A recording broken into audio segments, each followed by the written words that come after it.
Super powers तो हैं but Iran is the only one जो कि रेजिस्टेंस शो कर रहा है दो न्यूक्लियर पावर्स के साथ। तो ये ईरान की इटसेल्फ एक बड़ी अचीवमेंट है, लेकिन पाकिस्तान के अंदर भी अब पुरम तरीके से एहतजाज किया जा रहा है।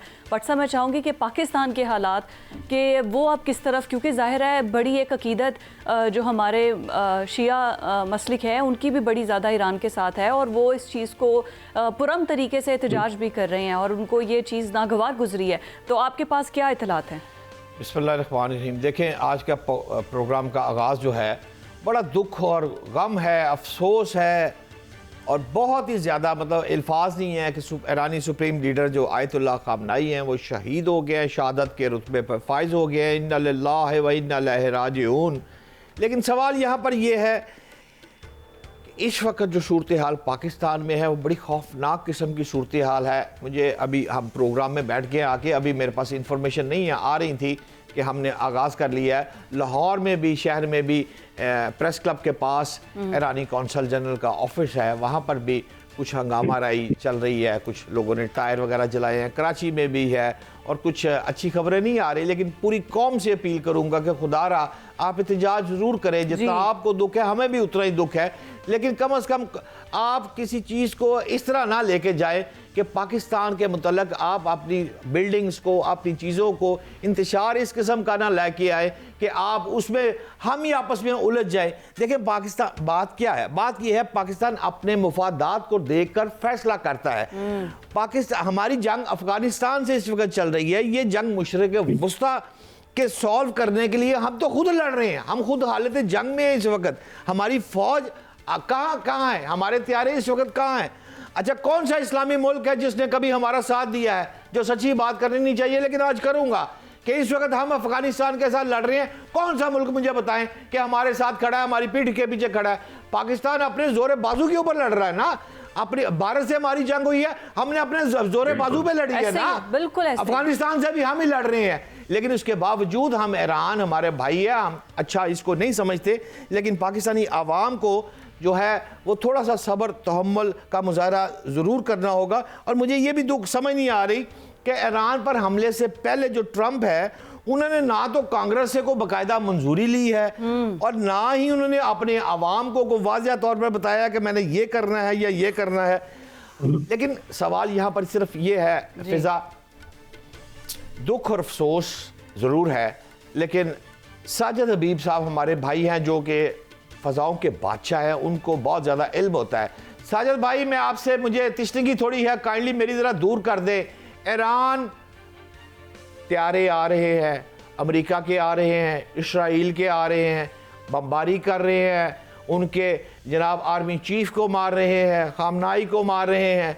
आगे से कहाँ है चाइना, कहाँ रशिया, कहाँ त्यारे? क्या फ़ज़ा का मंजर होगा इस वक्त? आप तो बादशाह हैं, ज़रा हमें भी आगाह कीजिएगा। साजिद भाई पे बात की कि इतना कुछ हो रहा है वहाँ पे, वो आ रहे हैं, इसराइल के जहाज आ रहे हैं, अमेरिका के जहाज आ रहे हैं। तो एंड ऑफ द डे आपने देखा कि कुछ अरसा पहले जो यूरोप अपना को ग्रीनलैंड के या किसी फड्डे में इनसे थोड़ा नाराज दिखाई दे रहा था, अब हर यूरोपीय मुल्क जो है वो ईरान के खिलाफ और अमेरिका की फेवर में बयान दे रहा है। तो वो तो सारे इकट्ठे हैं, हम आपस में क्यों बट रहे हैं? फ्रांस ने उसकी फेवर में बयान दे दिया, जो कि तकरीबन कह रहे थे कि फ्रांस बड़ा हेड ऑन जा रहा है ट्रंप के साथ।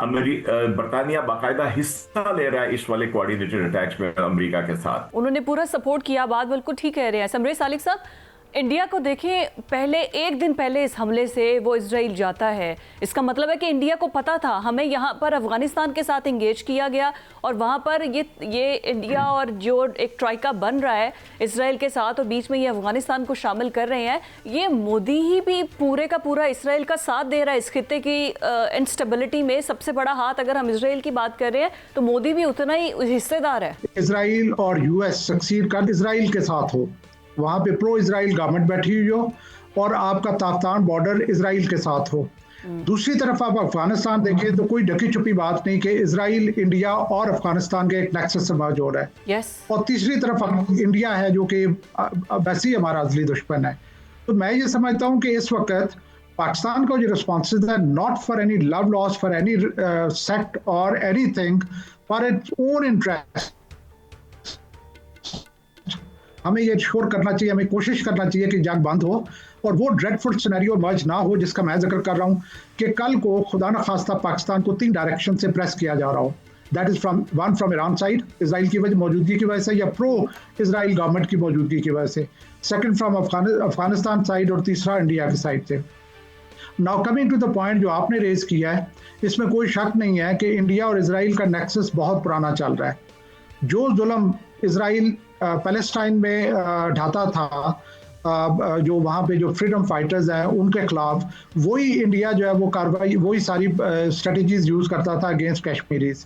तो इनका तो बहुत पुराना गठजोड़ है। पर्टिकुलरली मई 25 में जब पहलगाम इंसिडेंट हुआ तो आपको याद होगा कि हिंदुइज्म, जुदाइज्म और क्रिश्चियनिटी तीनों इकट्ठे हो गए थे इस्लाम के खिलाफ कि ये इस्लाम है जो कि टेररिज्म को फैला रहा है। तो इसमें कोई शक नहीं कि ये जो मोदी की वहाँ पे विजिट और एक दिन बाद इस तरह की कार्रवाई होना, उस वक्त अमेरिका का ये ना करना, पाकिस्तान को अफगानिस्तान के साथ एम्ब्रॉयल करना, ये सारे के सारे एक ही कड़ी का शामिल है कि अमेरिका कलामी की माजरत चाहता हूँ समरेश सालिक भाई, आप दुरुस्त फरमा रहे हैं, लेकिन फिजा मेरा ख्याल है ब्रेक पे जा रही हैं। एक शार्प सवाल रह गया है, काइंडली उसका जरा तेज जवाब दे दीजिएगा।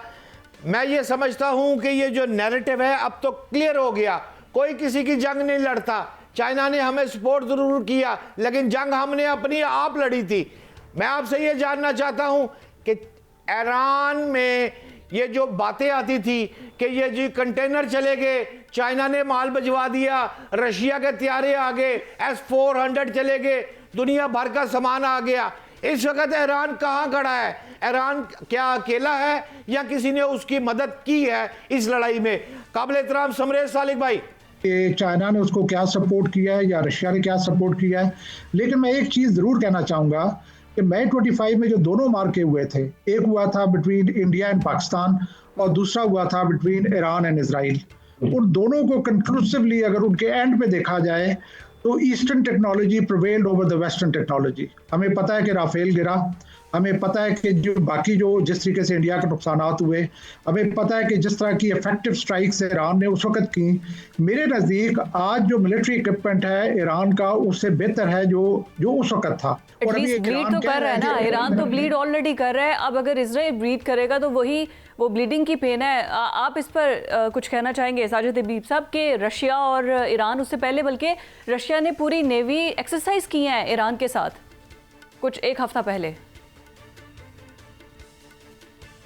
खबरें आई कि चाइना ने इनको एक रडार सिस्टम भी दे दिया है जो लेकिन इन चीज़ों को इंटीग्रेट होने में देर लगती है। लेकिन जैसे अभी सालिक साहब ने कहा, जो बिल्कुल ठीक कहा कि ये पिंच करेगा जहां एक तरफ ईरान के लिए सस्टेन करना बड़ा मुश्किल होगा कि उसके पास सप्लाईज लिमिटेड होंगी, अमेरिका और इसराइल के पास तो बहुत है।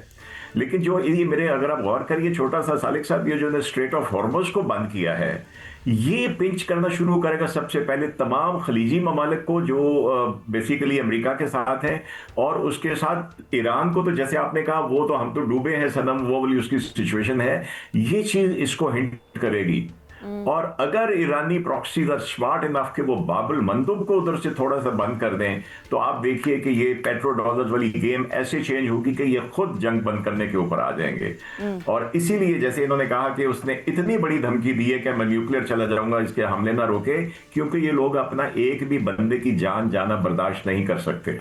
तो that is what's going to happen. और खलीजी मुल्कों में से किसी ने कभी जंग लड़ी नहीं है। इन्होंने तो सिर्फ हजारों लाखों डॉलर दे के तो $1 मिलियन दे के तो अमेरिकी असला खरीदा हुआ है। They are not there to fight. और जैसे भट्ट साहब ने कहा, ये सिर्फ पाकिस्तान ही है जो अपने बलबूते पर लड़ता है और अल्हम्दुलिल्लाह अच्छा करता है। और बिल्कुल ऐसा ही है। और रेजिस्टेंस की दीवार जो अफगानिस्तान के साथ है वही बन के खड़े हुए हैं, वरना फिर अफगानी प्रॉक्सीज को कंट्रोल करना भी बड़ा मुश्किल है।